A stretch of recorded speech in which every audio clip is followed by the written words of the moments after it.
result of hearing this water. Overhearing water. Ears pressed, I listen. The drowsy delta, sea salt deep in my nostrils, used for the morning and evening meals, water pumped from the sewage, the streets. Rush down legs and alleyways, rooms wet from thought, clink against sodden sidewalks, odor with my hair as I wash upon rising, clothes washed, scrubbed, sound of tubs agreeing in the sudsy hands of a woman, her willful children about her. I want to dream, but I hear water, men paling, men pumping, ion luring ion, electron repulsing electron, gurgling, feet always wet, faces, hands. Winter comes, we wash in the cold, and doused night, seasick, the straw mat a cat tramples at midnight. I want to breathe the wet breath.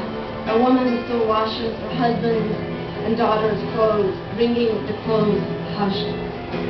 Between life and death, I hear poured into round tubs, empty choke of water.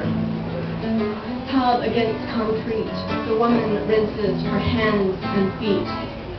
Between day and night, the sound of gravity. At 5:30, the first person waits to rinse her phlegm mouth.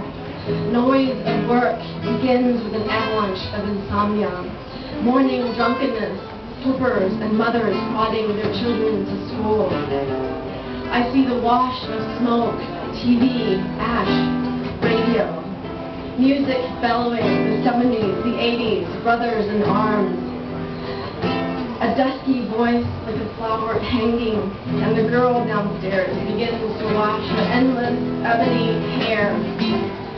The walkway leading to 22 families' houses, rivulets roping down roof, concrete algae green, overhearing water, annoying innards alchemized to jade.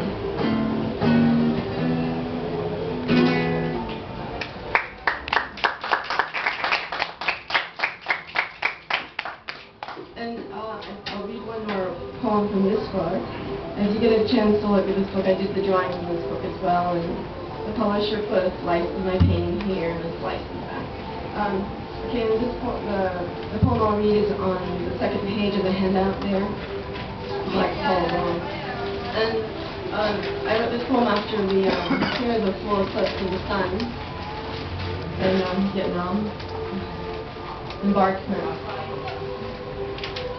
And then when I was reading this poem, I felt like when such important event was going on, the full eclipse of the sun, I thought that many things were happening at once, and so you see these two layers, right? What's happening in the real world and what's happening underneath. And what's happening underneath is in the italics, and what's happening in the real world is in normal print.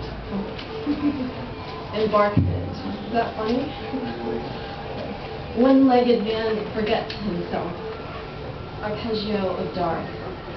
The fake Ray-Bans he's been trying to sell for weeks are still in his hands.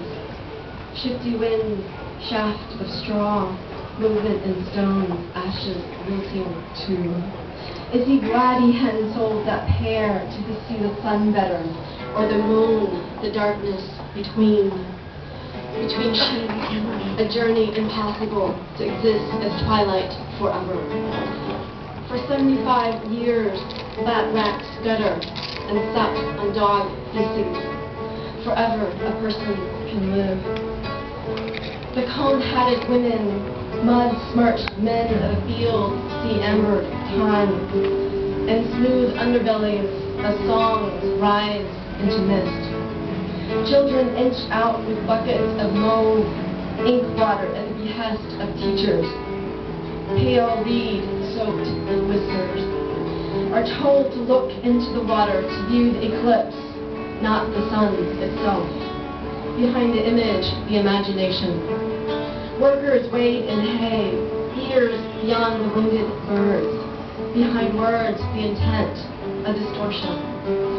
Sinewy arms, dangling mouths, eyes to another world, smarting by the chant of their braced body. summing the nature of existence, a total eclipse. The one-legged man removes his glass